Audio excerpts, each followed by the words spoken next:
بسم الله الحمد لله والصلاة والسلام على رسول الله وعلى آله وصحبه وسلم تسليما كثيرا وبعد.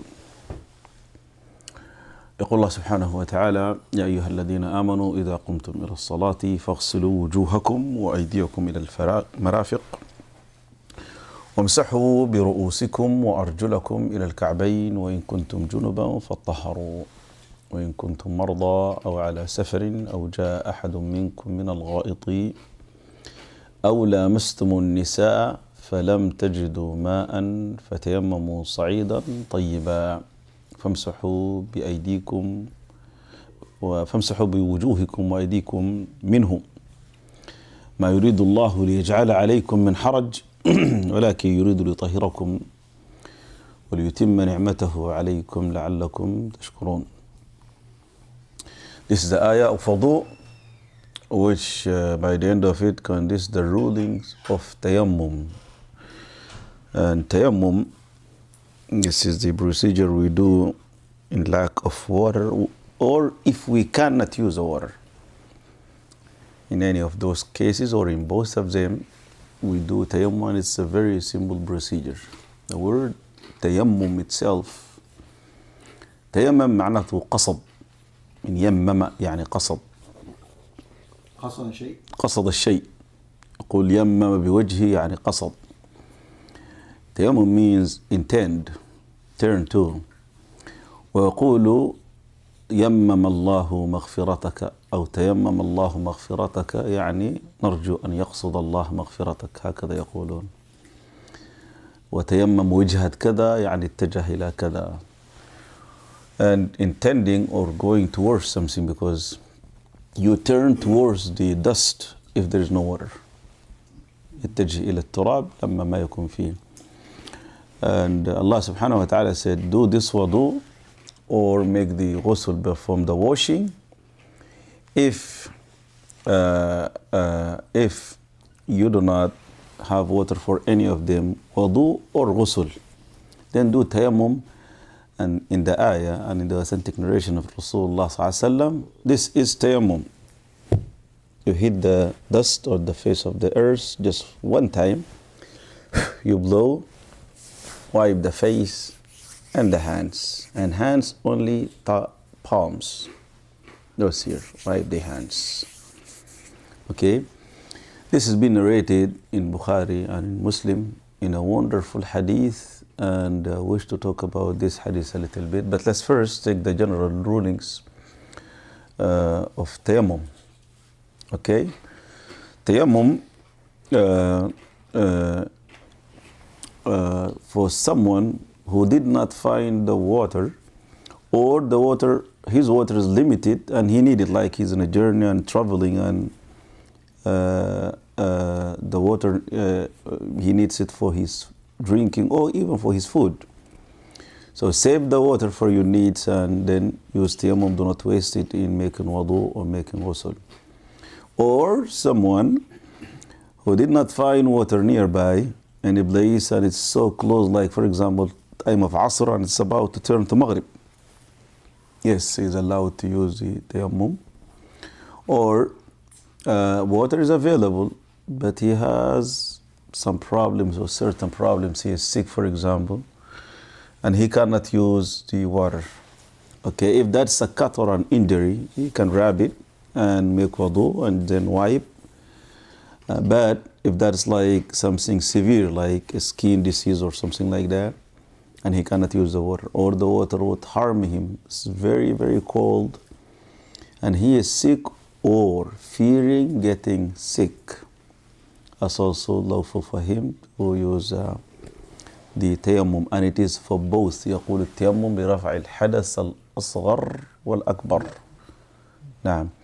Either that is from wudu, you went to restroom, you defecated, urinated, and you want to renew, and then there is no water and you want to use them. Or you have a janaba and need for washing and no water, or you cannot use the water, then you do the Tayammum, and it's for both of them. Now, the hadith where Ammar bin Yasir radiallahu anhu, the companion, described Tayammum for us was a wonderful one, because I said Tayammum is this: you hit, you blow in the hands, you wipe the face, and you wipe your palms.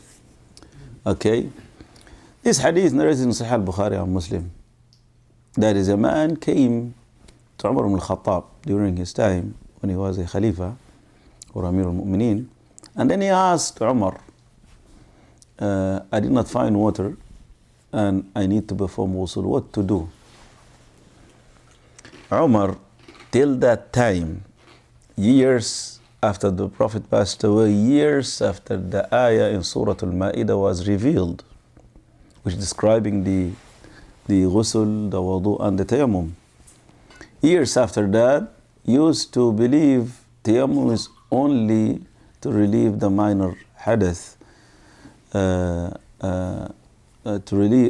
can use it only to replace the wudu, not the washing, not the ghusl. Till that time. Okay? And in that it is very clear, Allah said, أَوْ لَامَسْتُمُ النِّسَاء, or you have sexual intercourse with your spouses. Okay? So, I said right there you can use it for ghusl, right? Umar used to believe you can only replace wudu by tayammum. So Ammar said, Umar or Amir al-Mu'mineen, remember, me and you were in a journey. You were traveling, and then we slept, we woke up, both of us had wet dream, and both of us had janaba, and we needed ghusl. Now this is Fajr time. So this is the ayah, but it did not describe exactly what to do. قال أما أنا فتمعكت. And when he told the Messenger ﷺ, he said, I ruled over like a donkey. You ever saw a donkey rolling over? No, a donkey has this when like, I don't know whether he's cleaning itself or he's getting rid of insects. So it would rule over the dust left and right. And he said, as for me, I just exactly like a donkey. I just ruled over because it said, Tayammum sa'id tayyiba. So I thought this is the dust and this is how I clean myself. So he ruled over and Allahu Akbar, he prayed. And the Messenger ﷺ laughed at him. And then he showed him, he said, إِنَّمَا كَانَ يَكْفِيكَ أَن تَصْنَعَ هَكَذَا. And he hit the dust, he blew into both of the hands, and then wiped the face and the palm. Umar did not remember. Umar said, Ya Ammar, انظر ما تقول. Oh Ammar, look at what you're saying. I don't remember this meaning, I don't remember. He didn't say exactly, I don't remember, he said, be careful, look at what you're saying, be careful about what you're saying. Meaning this would replace the ghusl. He said, Ammar قال إيش؟ قال إن شئت تقول بالكلام وأنا أسكت. If you will, you say what you say, you are the Amir, and I'm going to be quiet. You tell the people what you know. I told you what Rasulullah ﷺ said to me. قال عمر لا بل نولك ما توليت. No, rather, you said it, you dare to say it, now you take care of it. Okay? And some companions said, Umar, after that, he retreated from his standing and he started saying, yes, it would replace. But years after that, Abdullah ibn Masud and Abu Musa al-Ash'ari being sent to Iraq by Umar. People of Iraq, every time an Amir would go there, they argue, they come back, they complain. So Umar sent those two knowledgeable companions. And he said, teach them.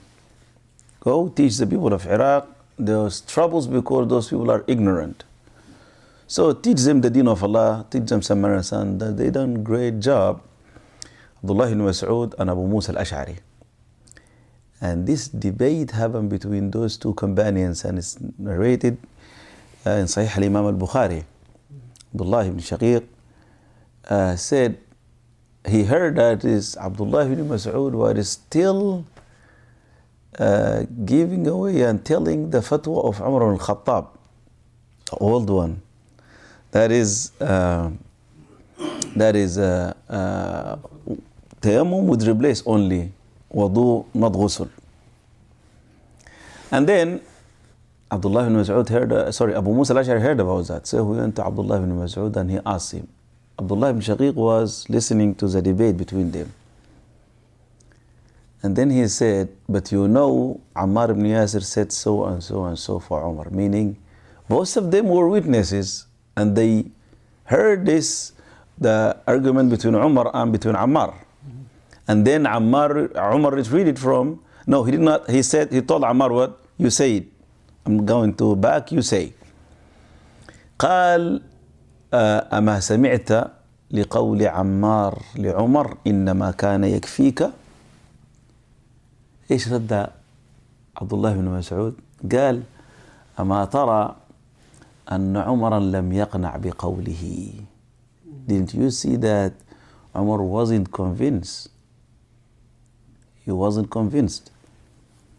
قال دعنا من قول عمر وعمر. ما تقول في هذه الآية. Now leave alone what Umar said, what Ammar said. What do you say about this ayah, meaning the ayah of Surah Al-Ma'idah, which said that is clearly what Tayammum replaces wudu and ghusl. So what do you say about this ayah? Abdullah said, Abdullah bin Shaqiq, Wallahi, فما درى عبد الله بن مسعود ما يقول. Then he said, would we tell the people that if they fear the cold, لو خشي أحدهم البرد لتيمم. Would we tell them that? Would they fear just the cold? They are going to go for tayammum and abandon ghusl. Abu Musa said, and that's why you said what you said. He said, yes. حديث هذا فيه فوائد عظيمة جدا. Yes, lots of benefits. Number one, Umar رضي الله تبارك وتعالى عنهم, we all know how great he was and his status. And Umar رضي الله عنه, at the time of the Messenger ﷺ has his status. After Rasulullah ﷺ, the companion used to respect him, and would he say anything, they would not bash him.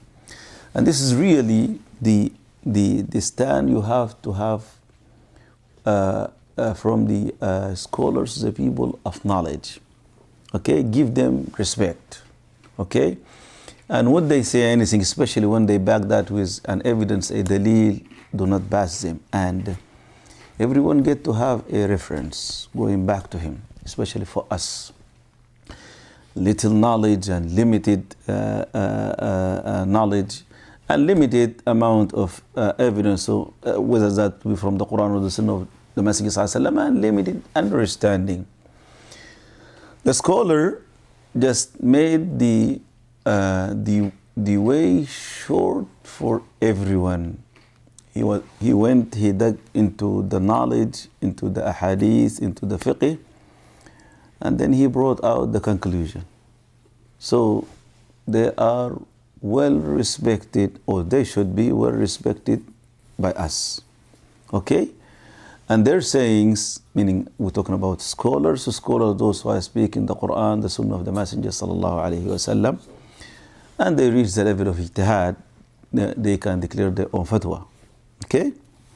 But regardless of who he is or he was, even someone like Umar bin Al-Khattab radiallahu anhu, the third person in this ummah, okay, and Rasulullah sallallahu Abu Bakr then Umar.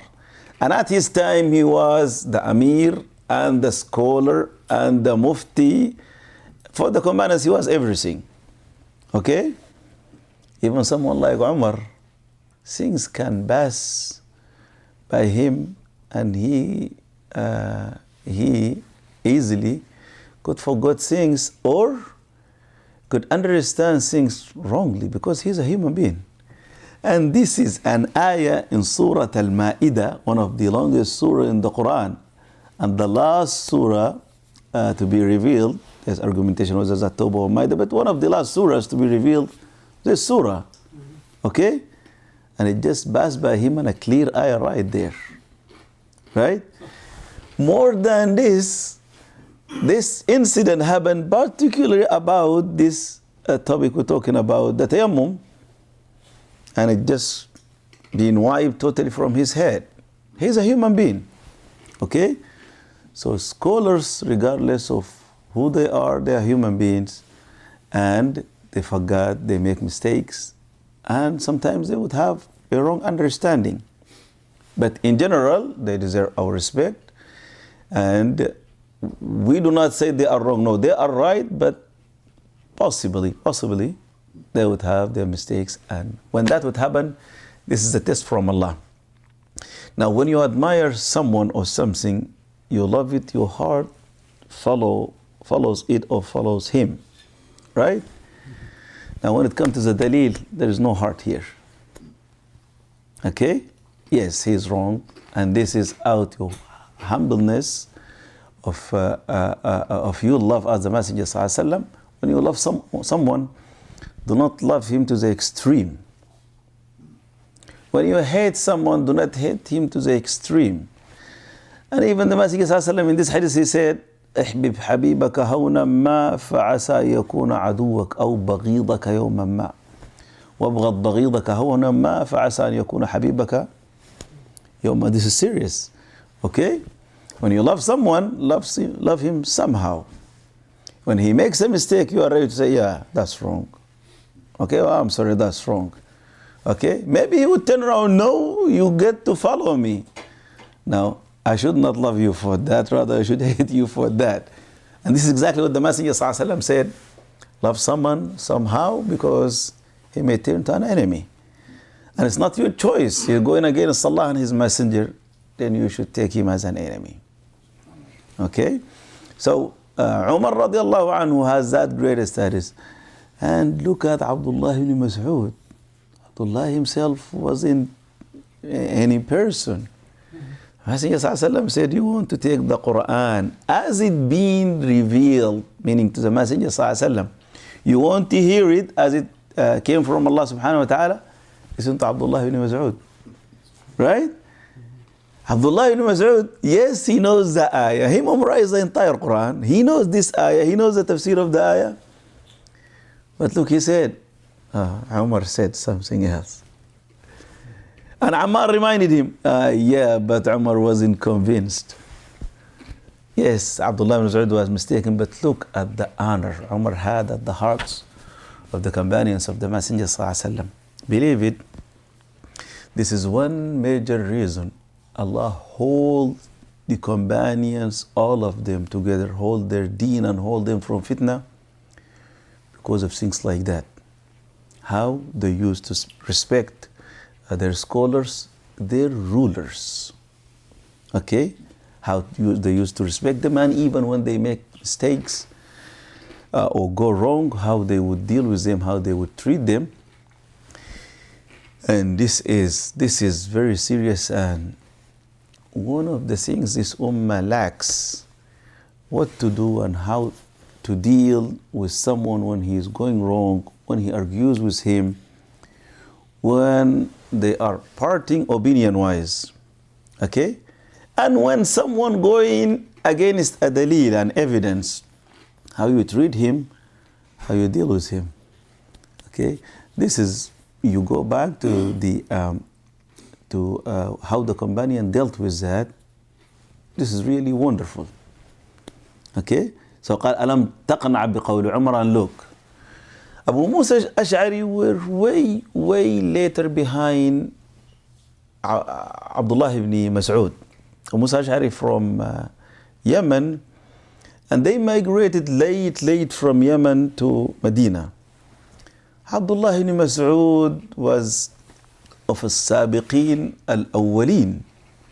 والسابقون الأولون, those being mentioned in Surah Tawbah, the first and foremost among the companions. Okay, Abdullah ibn Mas'ud, you just count for him the beating that is he got inside Mecca from the kuffar. Okay, let alone his migration, let alone the battlefield he witnessed with the Messenger ﷺ, let alone the Messenger ﷺ declared that his tiny feet, because he was very skinny, his tiny legs, his tiny shins are heavier in the scale in the Day of Judgment even than the mountain of Uhud. He got all of that, but this particular issue, he was wrong. In Iraq, where they are teaching people, Abu Musa al-Ash'ari, would he see anything, before commenting, he would go back to Abdullah bin Masud. That was his sheikh, his reference.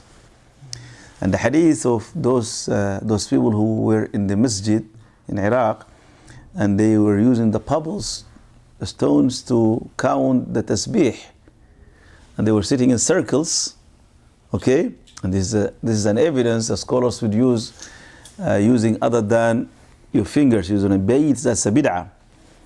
So Abu Musa went into the masjid, and he found those people circulating around.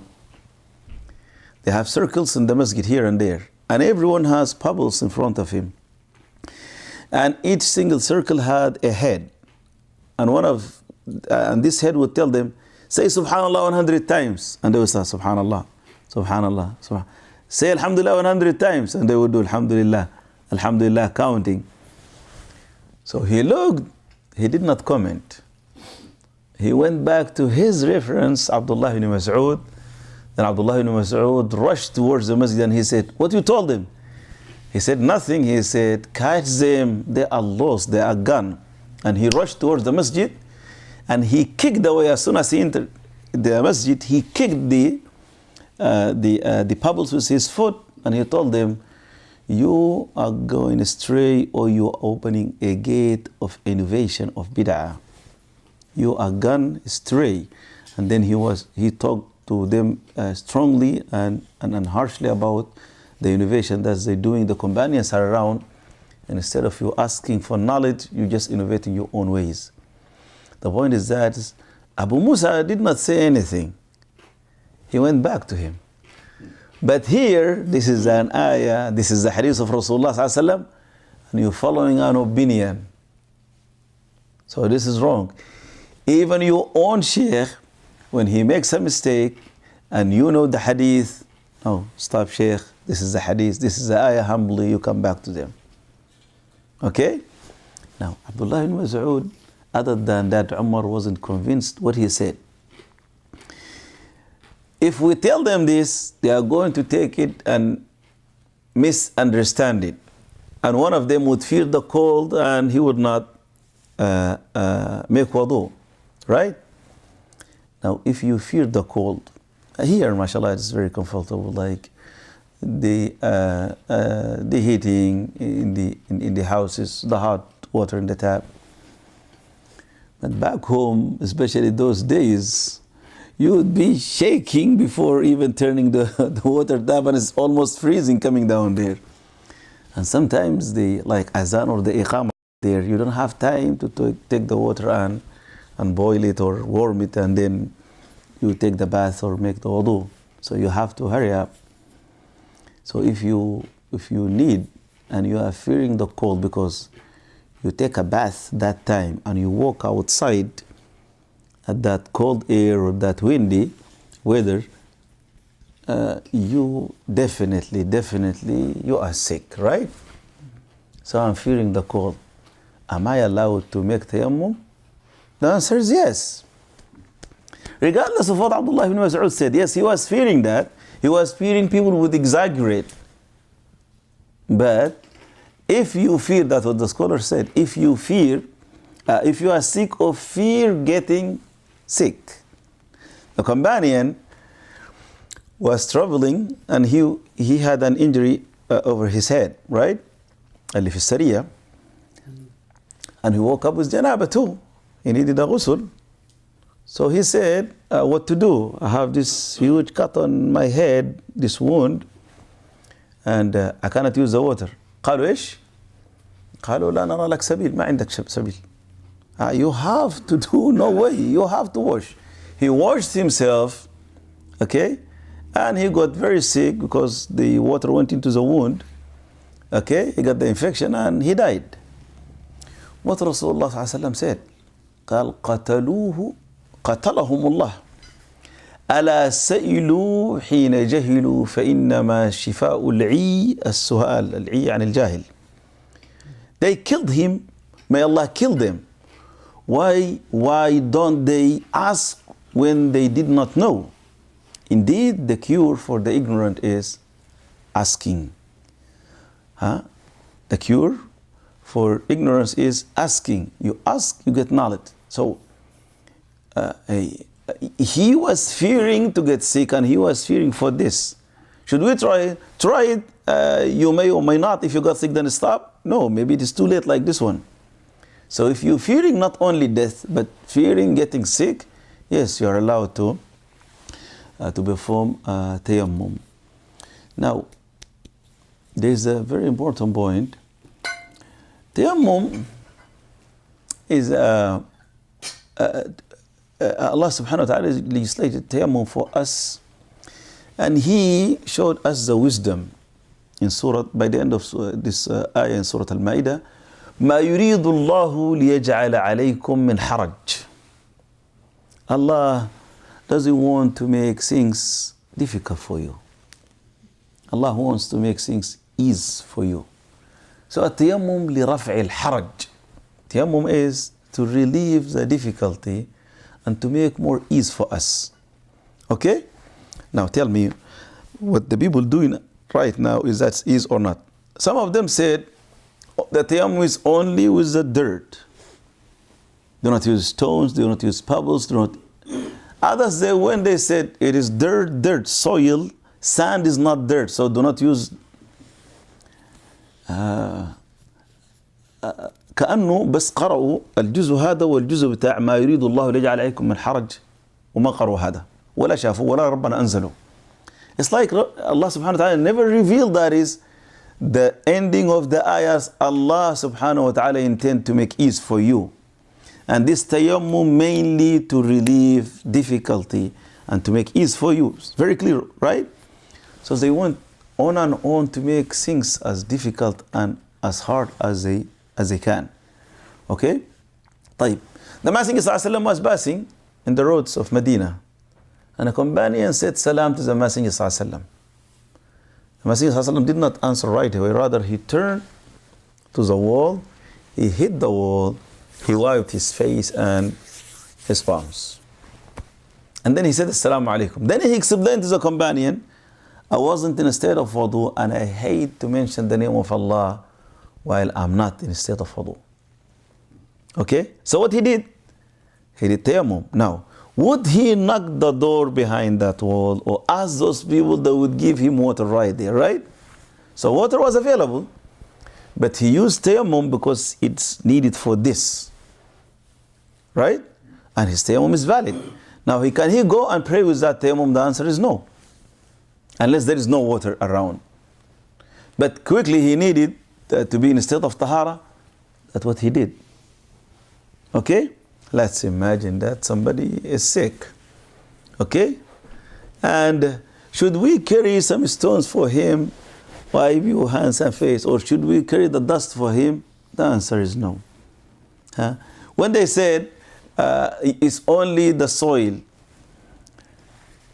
Imam Ahmad told them, the Messenger ﷺ went all the way from Medina to almost Tabuk, almost the Jordanian border over there, right?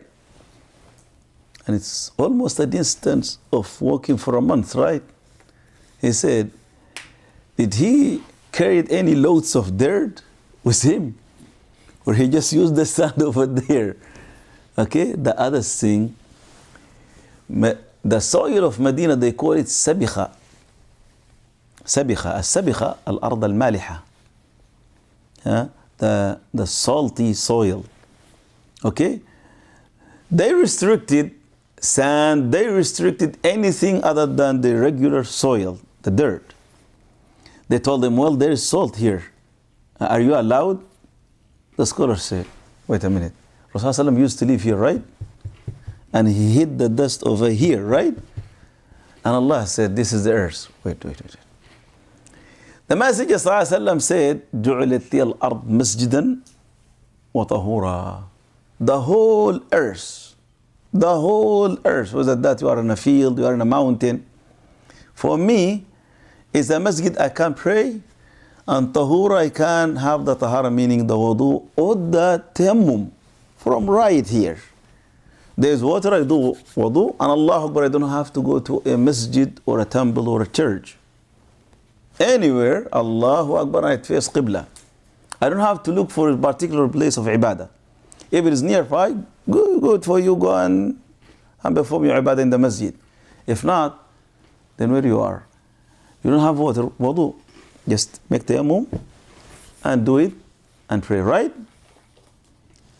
So for those who do this or do that, Sheikh Albani went even and look at this interesting fatwa. They said, I'm a sick person and nobody around me to provide me with, I cannot make wudu. It's difficult for me. And no one to provide me with stones or with dirt or dust to make the tayammum. What should I do? Sheikh Albani said, turn around, hit the wall next to you like the Messenger ﷺ did, and wipe your face and your palm, and that's it. He said, Sheikh, قالوا هذا حجر صيني تعرف الأملس هذا, it's like a ceramic and there's no dust there.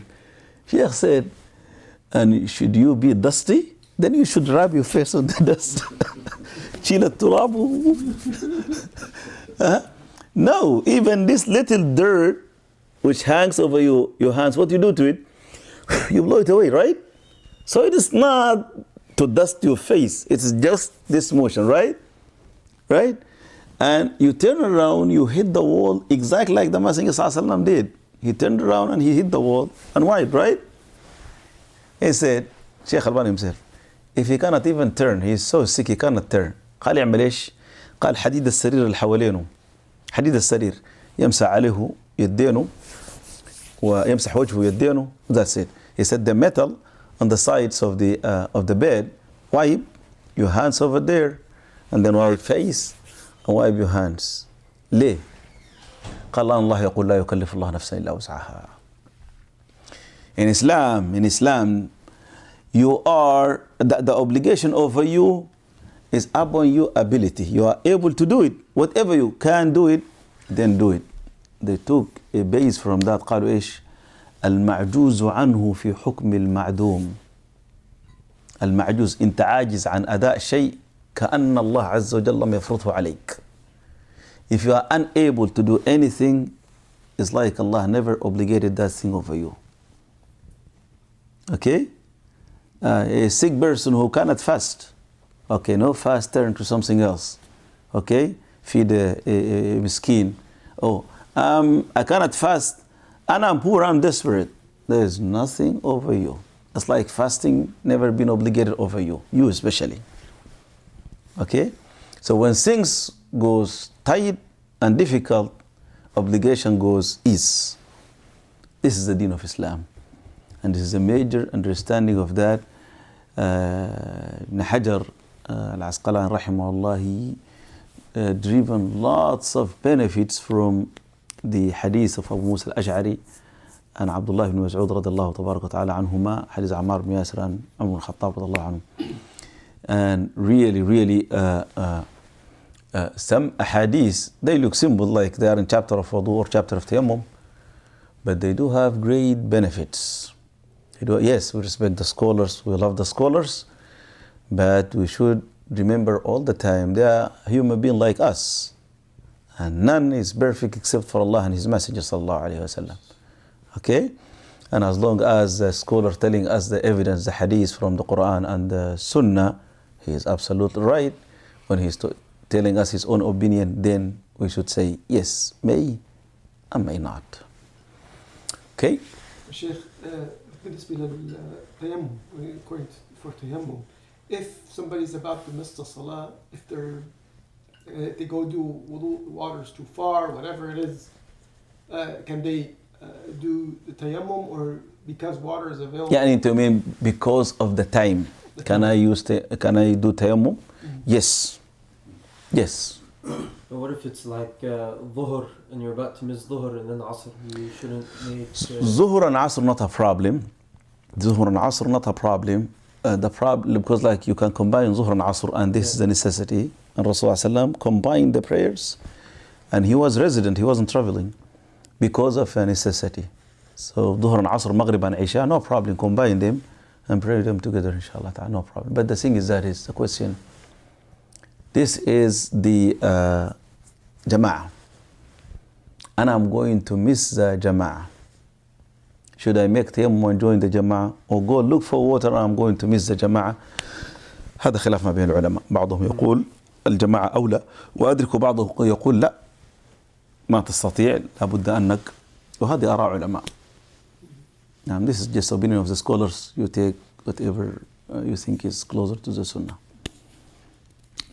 And to back out a little bit out of the wudu, to reference something you talked about earlier when they were doing the tasbih with the hasa. It wasn't the hasa that is the issue, because Aisha radiallahu anha was doing tasbih with hasa وَلَمْ يَنْهَهَا Rasulullah sallam. So it was more the jama'ah, right?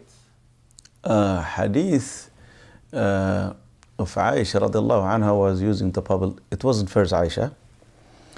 It was one of the mothers of the believers. واحدة من أمهات المؤمنين. وفي بعض الحديث أنهم سلموا، وبعض الحديث أنها زينب، وهذا الاضطراب نفسه في الحديث. The hadith narrated by Imam Tirmizi, and the hadith is very very weak narration.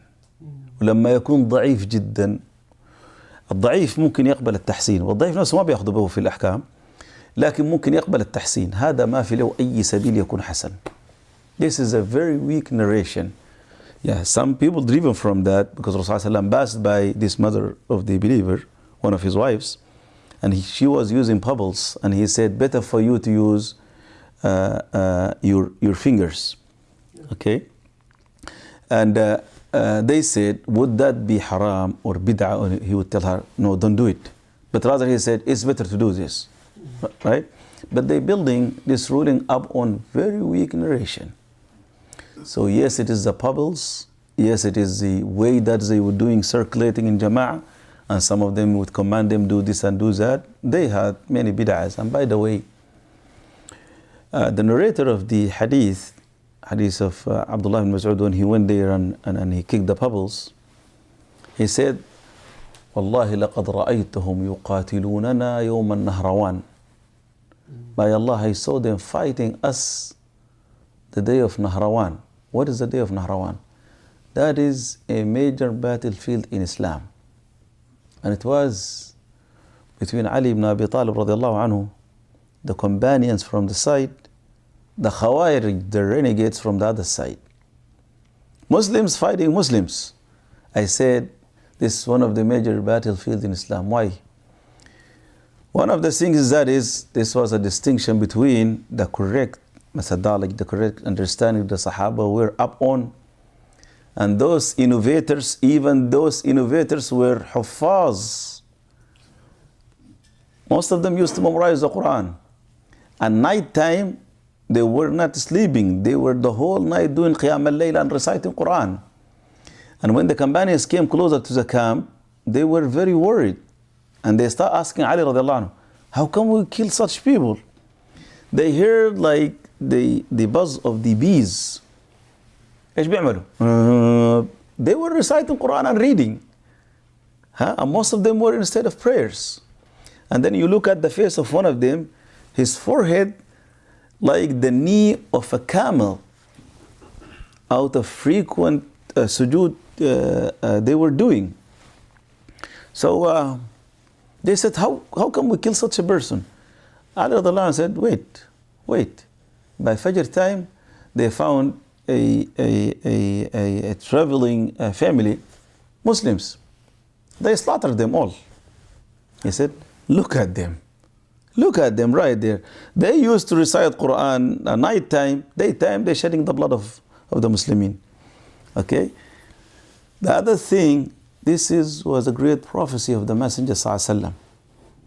Because the first of them talked this way to the Messenger of Allah. Ya Rasulullah, or Ya Muhammad, ittaqillah. Rasulullah was distributing the booty, the good, after the battlefield. So he said, fear Allah, you did not intend the face of Allah. You made injustice. And he was talking to the Messenger Sallallahu Alaihi Wasallam. And the Messenger Sallallahu Alaihi Wasallam said, if I'm making injustice, who is doing justice? If I'm not fearing of Allah, who is to fear Allah? Then the Sahaba were about to kill him. He said, leave him alone. He's a Muslim, leave him alone. And then he said, out of the back of this person, meaning the offspring of this person, will come people, they will understand that little of Iman, of the deen of Islam. They recite the Quran, but they benefit no knowledge, no Iman. لا يجاوز تراقيهم. This is the collarbone. It's tarquwa. Now they recite the Quran. Quran would not pass the collarbone. Meaning what? This is the tongue. They recite. So Quran from here and up, Quran will never go to their hearts. Meaning they benefiting no knowledge, no Iman. Okay? So it is for them, they pray, they spend the night praying, but they can shut the blood that easy, they can kill that easy, okay? They oppress that easy because they have no Iman. Okay? And then he told Ali radiallahu anhu, you are going to kill them all. And very few of them would survive and run away. And he told Ali more prophecy, and he said, among them would be a man over his arm over here, like a قال في عضده مثل ثدي المرأة, over his arm here, like a breast of a woman. خلقة هكذا. Okay, Allah created him like that. He has something popping off his arm like a breast of a woman. After they killed them, Ali killed them all. Very few of them ran away. And Ali sent his soldiers and he said, look for this person. They went, they came back and they said, we did not find him. He said, Sadaqa Rasulullah. Rasulullah said the truth. Go back and look again. They went, they searched, they found him. They brought him to Ali radiallahu anhu. Subhanallah, a human being, a person, and right here, something popping up here, from here, like a breast of a woman. And Ali said, Allahu Akbar. I told you Rasulullah sallallahu alaihi wasallam said the truth. Okay? So, the companion said what? Those people who were doing the fables, we saw them all fighting us. What Abdullah bin Masud told them? You're opening gates of stray. You're innovating. Or you are upon other deen. And this is the way of the innovator. He would do small innovation, and people would follow him, you go to a greater one. And Allah Azza wa Jalla would afflict him. From an innovation to another innovation to another innovation, till he is to be taken out of the fold of Islam. And here, the sinner and the innovator, or the one who doesn't care about the sunnah of the Messenger sallallahu alaihi wasallam, or the one who would not care about fearing Allah and deliberately and with full intention, he would repeat sins and sins and sins, and he is not repeating from it. Repenting from it. Abdullah ibn Abbas said about this ayah by the end of Surah An-Nur, فَلْيَحْذَرْ الَّذِينَ يُخَالِفُونَ عَنْ أَمْرِهِ أَنْ تُصِيبُهُمْ فِتْنَةٌ أَوْ يُصِيبُهُمْ عَذَابٌ أَلِيمٌ. Let those be aware, those who goes against the commands of the Messenger sallallahu alaihi wasallam, against the sunnah of the Messenger sallallahu alaihi wasallam, disobeying the Messenger or innovating. Okay? Let them be aware of a fitna or severe punishment. Abdullah ibn Abbas said, fitna, shirkun billah. The fitna, the trial, they are going to associate partners with Allah. They are going to go out of the fold of Islam. And this is the destiny of all innovators. They will keep innovating till they are going to jump into that innovation, which will take them out of the fold of Islam. نسأل الله العافية. عشان كده ايش؟ تمسك بالسنة لازم وواجب، الواحد يخاف على نفسه. نعم، يريد يحفظ نفسه يمسك في السنة. Sheikh, when you said Abdullah bin Masud and Abu Musa Ashari, they disagreed. So they followed. Did Abdullah bin Masud wanted to follow him? Did Abdullah bin Masud? Did he follow the opinion of Abu Musa al-Ash'ari? From that debate, no, everyone stick to his opinion from that debate. But after that, their students said, Umar went back from his statement, Abdullah bin Mas'ud went back from his statement, but they were very careful. Because Abdullah bin Mas'ud feared an ignorant would take this and use it for whatever is that. Okay? But from that debate, and look, I mean, like, you explain, you follow me, well, good for both of us. You don't, well, I'm not going to force you, and you have to follow me. And no, they were calmly and nice. Even Abdullah bin Mas'ud reached a point he couldn't answer. So Abu Musa did not push him to follow him. Right? Okay, yes, I told you. And I'm backing up. Well, debating is not easy. And it's not easy, not that is you need evidence, you need this, you need knowledge. But as desperate as you are for knowledge, as desperate as you are for the good manners. Not to mock the one that you are debating, not to push him to follow you. And as Imam Shafi'i radiallahu anhu said, your intention is haqq. Even that is, you wish the haqq would be with you. But haqq, would that be with you? I'd be very glad to follow the haqq. Right? Did Imam Shafi'i convince everyone who debated with him? No. Did Imam Shafi'i follow everyone that is who was against him, even with a dalil? No. But good intention is that Allah subhanahu wa ta'ala guided them in some, and Allah subhanahu wa ta'ala decided in others they are going to make mistake. Yeah. And one other question, maybe a little bit off topic. My wife,